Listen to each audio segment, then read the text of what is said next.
Olá, pessoal, tudo bem com vocês? Na aula de hoje nós vamos estar iniciando o tema da Guerra Fria, tá bom? Antes da aula começar, caso vocês estejam aí ouvindo a musiquinha lá no fundo do vídeo, bem longe, tem um vizinho meu que tá ouvindo brega, a musiquinha é até legalzinha, né? Mas eu acho que ele tá adivinhando que eu tô gravando, tá bom? Vamos começar a aula? Deixa eu mudar aqui o slide. Vamos lá. O pós-Segunda Guerra Mundial, ele vai ser ali um tanto quanto conturbado. Por quê? Nós vamos ter dois antigos aliados de guerra, tanto da Primeira quanto da Segunda Guerra Mundial, sendo colocados agora em lados opostos, tá bom? Ali mais ou menos 2 anos e meio depois que a Segunda Guerra Mundial acaba, esses dois países eles rompem relações definitivamente. De um lado, nós vamos ter a formação de um bloco capitalista, liderado pelos Estados Unidos, e de outro, nós vamos ter a criação de um bloco comunista, liderado pela União Soviética, tá bom? Então, esses dois blocos ideológicos, eles vão ser blocos completamente opositores e eles vão começar a disputar a hegemonia não só dentro da Europa, né, nos países ali pós-Segunda Guerra Mundial, países que estavam começando a se reestruturar, mas também em todo o mundo, tá certo? Então, esses dois blocos, eles vão começar a definir os novos rumos da política. Esses dois blocos, eles não tiveram um confronto direto entre eles, tá bom? Nós não podemos dizer o seguinte, foi uma guerra onde Estados Unidos e União Soviética se engalfinharam. Não, isso não aconteceu. Inclusive, o nome Guerra Fria, ele vem do fato de que os dois líderes, os dois principais expoentes desses blocos, eles não se enfrentaram diretamente, tá bom? O único conflito que existiu entre esses blocos foi de forma indireta, através da participação em confrontos em várias partes do mundo, apoiando a emancipação de países colonizados ou em conflitos ideológicos. Alguns exemplos disso, nós vamos ter o processo da Revolução Cubana, que vai ser todo dentro do contexto da Guerra Fria. Nós vamos ter a questão do Muro de Berlim, nós vamos ter também a Guerra do Vietnã, que é uma das mais famosas, que a maioria das pessoas conhece ou já ouviu falar, tá certo? Então, esses são só alguns dos muitos exemplos de conflitos que aconteceram dentro desse contexto da Guerra Fria. Mas que fique bem claro aqui que não existiu um confronto direto entre a União Soviética e os Estados Unidos, tá bom? Então, eles sempre se enfrentaram, mas de forma indireta. Deixa eu mudar aqui o slide. Então, os Estados Unidos, ele vai criar dois modelos, né, dois planos, que visavam justamente barrar o avanço comunista e principalmente o desenvolvimento da União Soviética enquanto potência mundial. O primeiro deles é chamado de Doutrina Truman. Eu acho que é assim que se pronuncia. Essa Doutrina Truman, ela foi criada pelo presidente Harry Truman em março de 1947, onde o presidente ele vai se comprometer a barrar o avanço comunista no mundo. Então, através da propaganda, através de charges, revistas, cartazes, nós vamos ter a colocação da União Soviética como sendo sempre um inimigo, alguém que ameaçava a questão não só do próprio capitalismo, mas também da democracia estadunidense.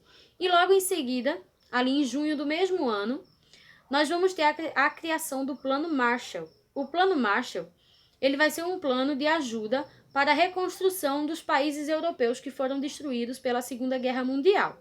Só que, na verdade, o principal objetivo desse Plano Marshall era, na verdade, impedir a influência comunista na Europa Ocidental. Então, como eram países que estavam quebrados, países que estavam destruídos, que tiveram ali algum tipo de ruptura na sua política, eram países que estavam vulneráveis. E os Estados Unidos temia que essa vulnerabilidade desses países acabasse abrindo brecha para que esses países migrassem para o lado da União Soviética, para o lado do comunismo. Então, os primeiros alvos dos Estados Unidos vai ser a Grécia e a Turquia, que eram dois países ali de fronteira, né, com países que já eram declarados soviéticos ou que eram zonas de interesse para os americanos, tá bom? Então, esses vão ser as primeiras movimentações dos Estados Unidos para tentar barrar o avanço comunista. Outras políticas vão ser adotadas nos Estados Unidos, né, e seus aliados, ali nos primeiros anos pós-Segunda Guerra Mundial. Nós vamos ter a criação da chamada OTAN, que vai ser a Organização do Tratado do Atlântico Norte, que vai ser criada no ano de 1949 entre o Canadá e os Estados Unidos. A OTAN, ela tinha como principal objetivo garantir a defesa militar contra o avanço soviético. Então, caso acontecesse ali de áreas dentro, não só dentro do próprio país, como também áreas de interesse desses países, caso elas fossem invadidas ou atacadas, os Estados Unidos e o Canadá tinham esse acordo militar de proteção e ajuda mútua, tá certo? Ali na década de 50 também nós vamos ter o fortalecimento de vários setores conservadores da sociedade americana. Vai ser criada uma espécie de caça às bruxas dentro dos Estados Unidos, né? Que era uma verdadeira caça aos comunistas ou aos simpatizantes ou acusados de comunismo. Na verdade, essa caça às bruxas, ela tinha um outro nome, tá certo? Ela era chamada de macartismo. Eu nunca sei pronunciar esse nome. Mas ela foi criada pelo senador Joseph McCarthy. Ele tinha como principal ali objetivo, né, como principal lema de vida, acabar com o comunismo, acabar com toda a influência que o comunismo poderia exercer dentro dos Estados Unidos. Então ele dizia muito que a ameaça ela não vinha só pelo mar, ela não vinha só de fora. A ameaça ela também estava dentro dos Estados Unidos.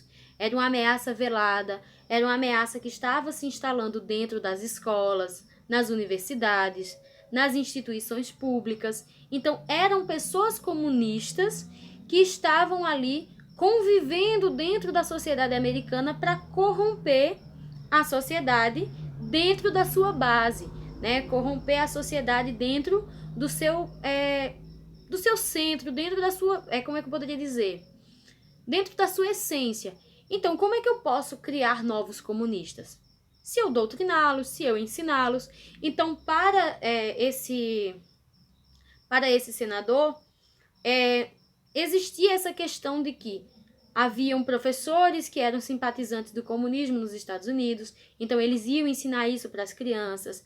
Havia políticos já simpatizantes do comunismo, então eles iam transmitir isso para as pessoas. Então, nessa política de Joseph McCarthy, era necessário perseguir essas pessoas, prender ou até mesmo condená-las à morte.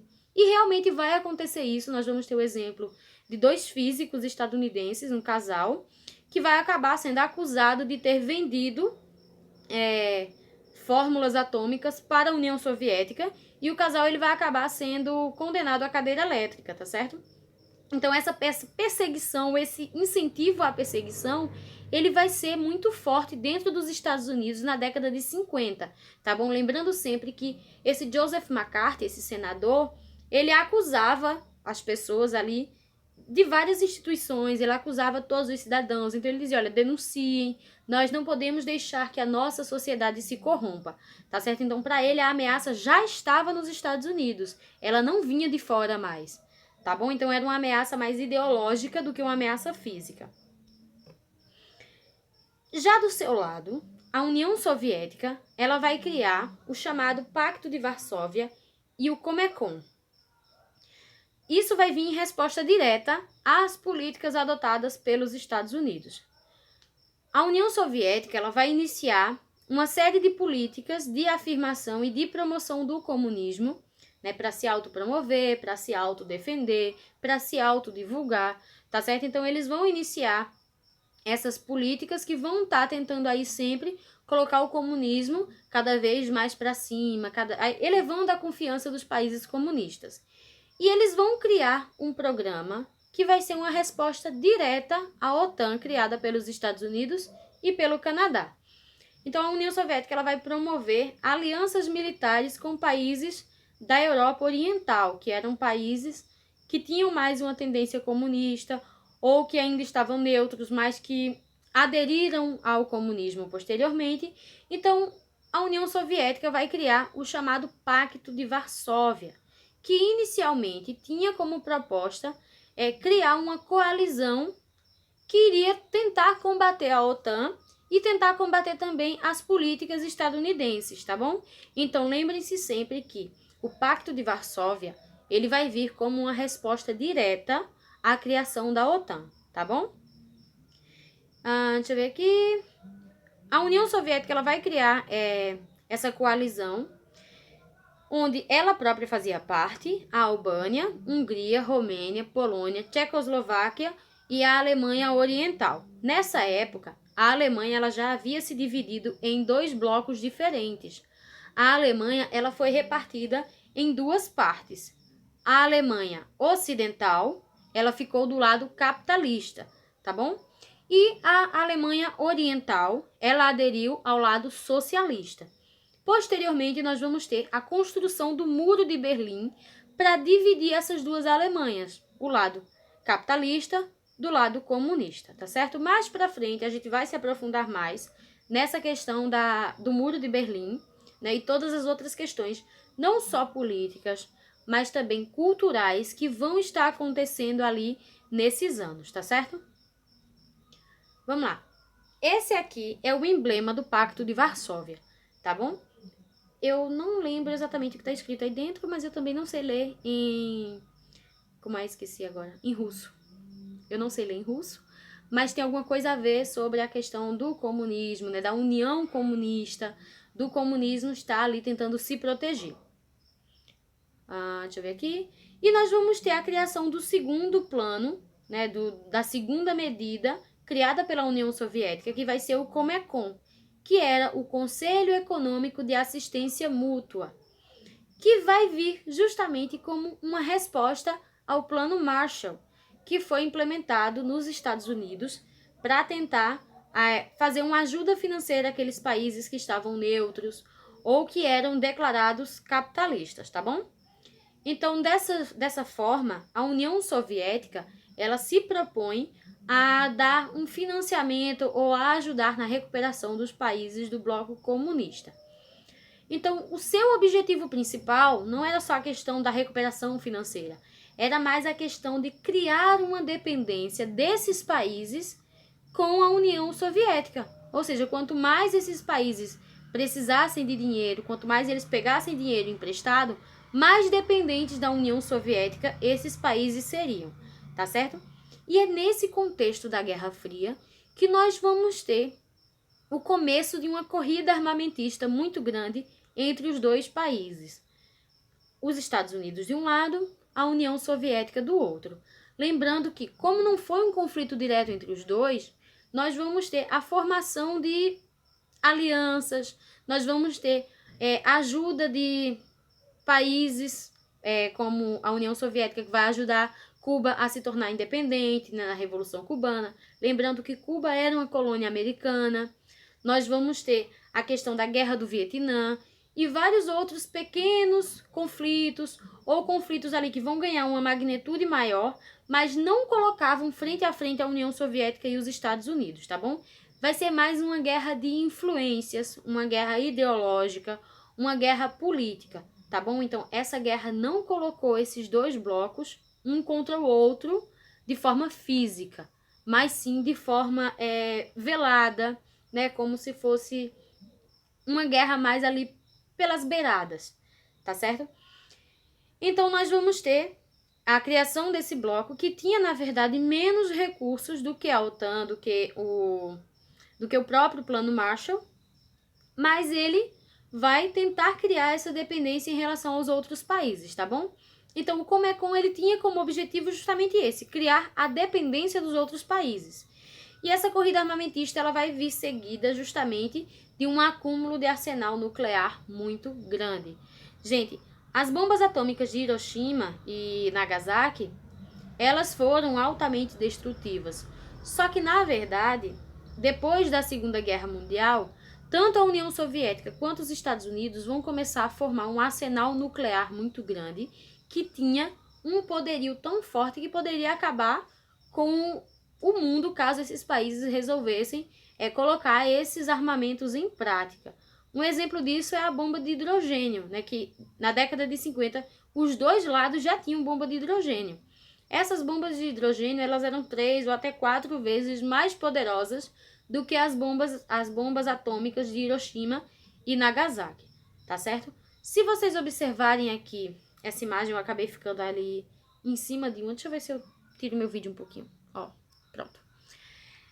Essa charge, ela vem fazer referência justamente a isso, essa corrida armamentista, essa questão da corrida nuclear, mas vejam o que eles dizem, não usar porque o inimigo pode retaliar. Só que isso está escrito nos dois lados. Gente, caso esses dois países tivessem resolvido usar esse armamento nuclear, provavelmente o mundo teria desaparecido, né, virado purpurina no ar. Porque esse poderio militar, ele era muito forte. Ele poderia acabar com os dois países e com o resto do mundo junto. Então acabou mais sendo uma questão de ameaças, tá bom? Inclusive nós vamos ter o exemplo que é o chamado relógio da meia-noite, que na década de 60 ele acabou chegando a 2 minutos da meia-noite, que seria justamente o fim do mundo. Então esses 2 minutos para o fim do mundo seria aquele momento em que os dois países ficaram a ponto de utilizar esse armamento nuclear, tá certo? Então esses países, eles trocavam farpas, esses países, eles mexiam seus pauzinhos ali, ajudando as colônias a se tornarem independentes, promovendo guerras ali mais, guerras menores, né? Tudo isso para tentar atingir o outro lado de alguma forma, mas eles não chegaram a utilizar esse armamento atômico, tá bom? Gente, fiquem com Deus, tá bom? Próxima aula a gente continua falando sobre esse assunto, tá bom?